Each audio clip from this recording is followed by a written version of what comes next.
yung ating katayfi. Yung ano to? Sour katayfi. Okay?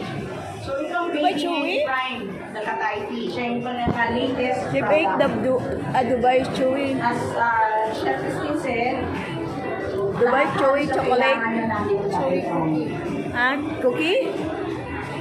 So, Dubai. yan, no? Evenly, ano na siya, distributed. And then, Original na. we will put our Dubai. chocolate pistachio Yes. with salt. Bakit natin inihiwalay yung salt? We want it medyo salty taste from the one. Hindi siya puro tamis. So, Hindi nakakaumay. hindi nakakaumay. So, yan yung ating pistachio.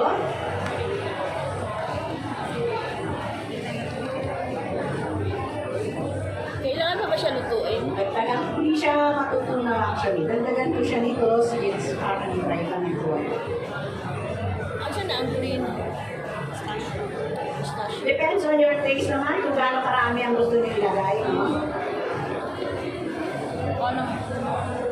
So yan, medyo masana siya.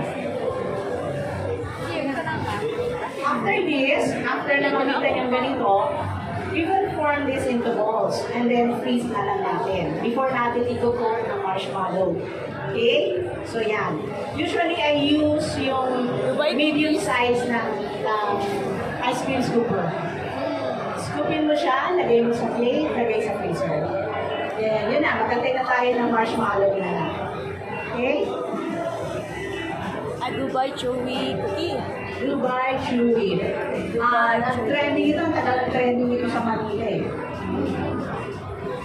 Masarap ba siya? So yan. Depende sa... Si I Mahal ba have here, meron na ako ng husband siguro na sa freezer. Local ka rin siguro.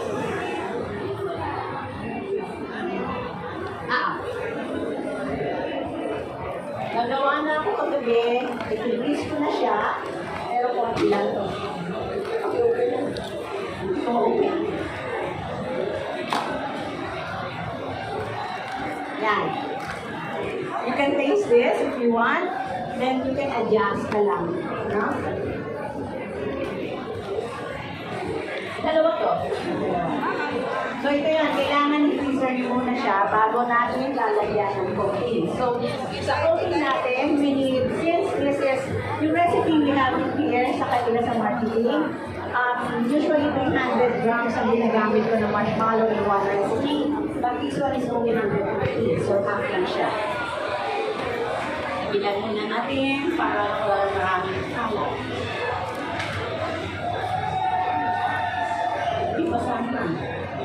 So ito yung the way you will melt the marshmallow, pwedeng microwave, pwedeng sa teflon na mga kawali or stir frying, as long as melted na ige at saka na-cover siya lahat ng butter. Okay?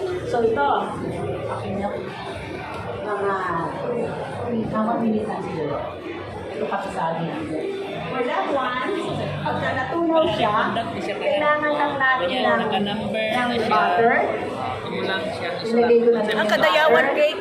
And then, we need to put Kadayawan cake cocoa powder. Kini po sir icing kategory katong dito. Dili po dato ang sa mas gusto nimo. And then, ito pala yun. Cocoa powder with powdered